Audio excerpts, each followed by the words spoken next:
நான் தெளிவாக இருக்கிறேன். நான் எப்போ பிளாட்பாரத்தில் நடந்து போறதுக்கு நான் தயாரா இருக்கணும். எவனுக்கும் நான் பயப்பட வேண்டியதில்லை.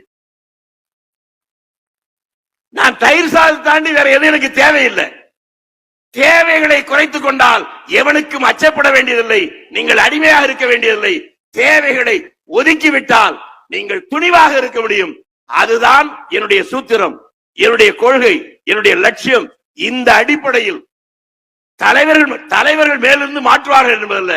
நிலம் எப்படி இருக்கிறதோ அப்படித்தான் பயிர் வச்சையில் வளரும்.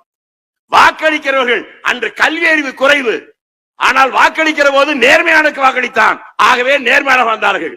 நண்பர்களே, ஓமாந்தூரார், குமாரசாமி ராஜா, ராஜாஜி, காமராஜர், எவன் மீதாவது ஒரு குற்றச்சாட்டு இன்று வரை வந்திருக்கிறதா? அதற்கு பின்னாலே வாக்களிக்கிற போது உங்களுடைய அளவுகோல் மாறிவிட்டது. அதனால் வந்த விபரீதம். ஆகவே இந்த தேர்தல் நேரத்தில் கூட்டணி எப்படி வரும், யார் யாரோடு வரும், நான் ரமேஷை போல முன்னாலே சொல்ல மாட்டேன்.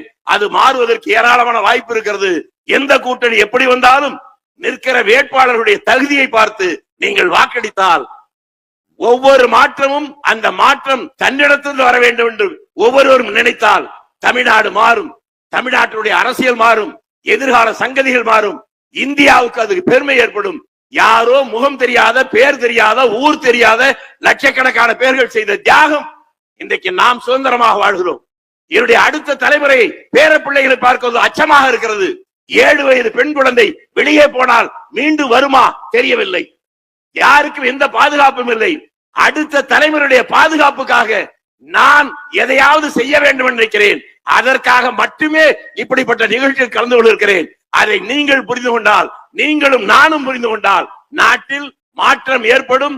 26 பொங்கல் பழையன கழிதலும் புதியன புகுதலும் பொங்கலின் சிறப்பு. வணக்கம், வாழ்க.